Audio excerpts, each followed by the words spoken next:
Chronique culture du 64 minutes, c'est avec Dominique Chimbakala. On commence en musique avec un extrait du premier disque du groupe franco-malien BKO Quintet. Écoutez.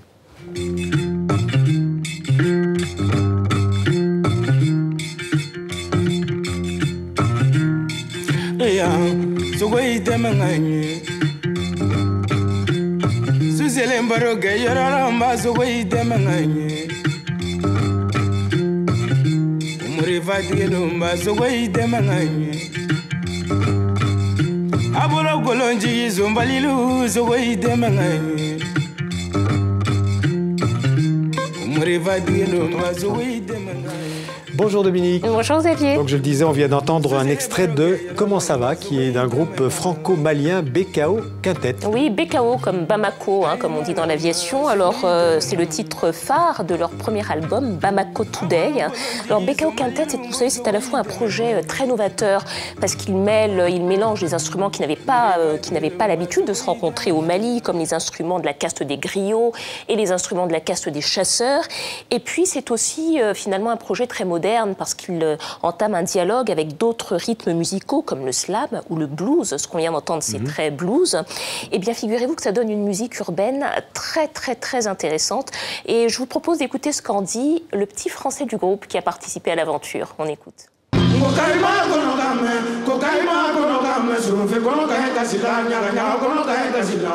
Donc BKO Quintet est né vraiment d'une rencontre entre un grand maître tambour, Ibrahim Assar, qui réside à Bamako. Nous avons décidé ensemble de créer cette formation musicale.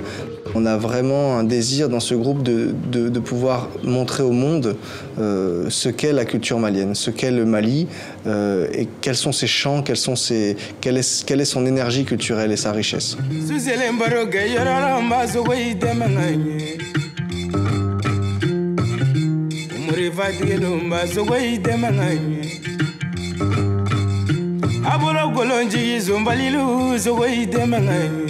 Dans certains de ces chants dansaux, on appelle aux grands chasseurs, on les félicite des exploits qu'ils ont faits. Aussi, on parle de la désertion du gibier en brousse, par exemple. Ce qui m'a intéressé dans la musique malienne, c'est l'émotion que les chants des griots dégagent. Puis aussi, bien entendu, par le rythme. Je suis percussionniste de métier et j'avais l'impression de revenir un petit peu aux sources quand je me suis rendu au Mali pour la première fois il y a 13 ans maintenant. À travers aussi mon expérience de musicien occidental, j'ai apporté une touche, on va dire, moderne dans le réarrangement de certains morceaux, de certains chants séculaires bambara.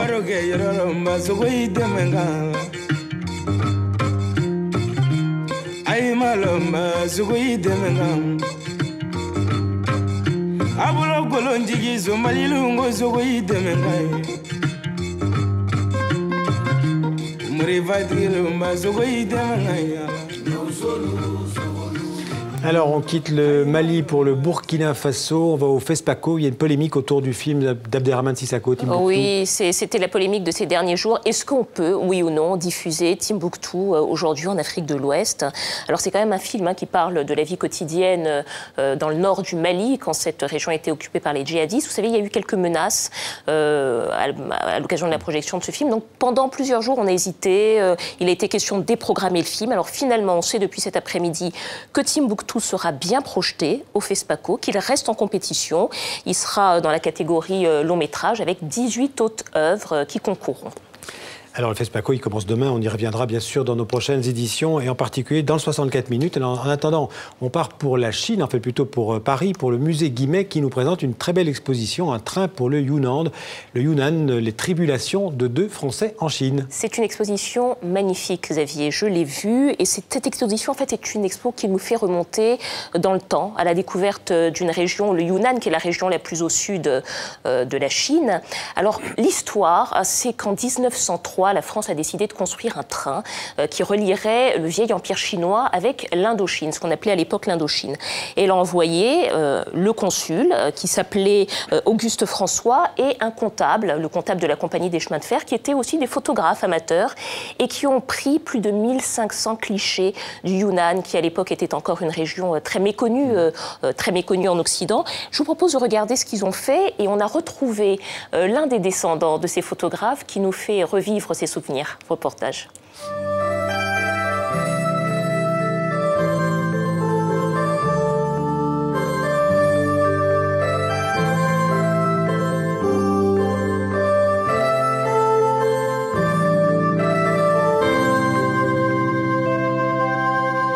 moi, ce qui m'a fait découvrir cette histoire familiale, c'est d'abord les souvenirs racontés par mon père, et puis ces albums sur lesquels je suis tombé, et des épreuves qui n'étaient pas toujours très bonnes, qui étaient parfois même à peine lisibles, mais ça m'a frappé l'imagination.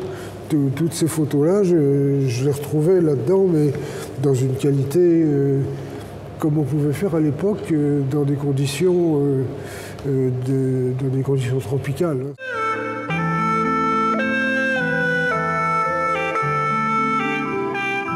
Et les gens connaissaient peu la Chine. Et alors, le Yunnan, en plus, c'était encore moins connu, parce que c'est un tout petit bout de la Chine, tout au sud-ouest, qui était pratiquement ignoré. Personne n'y allait. Pour y aller, il fallait prendre des sentiers muletiers. Il y a un des sentiers qui s'appelait le sentier des 1000 escaliers. Ça en dit long là-dessus. Voilà, c'est une exposition qui dure jusqu'au 6 avril au musée des Arts Asiatiques, musée Guimet à Paris. Et puis peut-être si on a un petit peu de temps, je voudrais qu'on revoie cette image de Léonard Nimoy. Vous vous souvenez sans doute, c'était le monsieur Spock, Dr Spock de la série Star Trek, série de science-fiction diffusée dans les années 80 en France et qui avait commencé dans les années 60. Monsieur Spock est mort à Los Angeles, il avait 83 ans. Merci Dominique, à demain.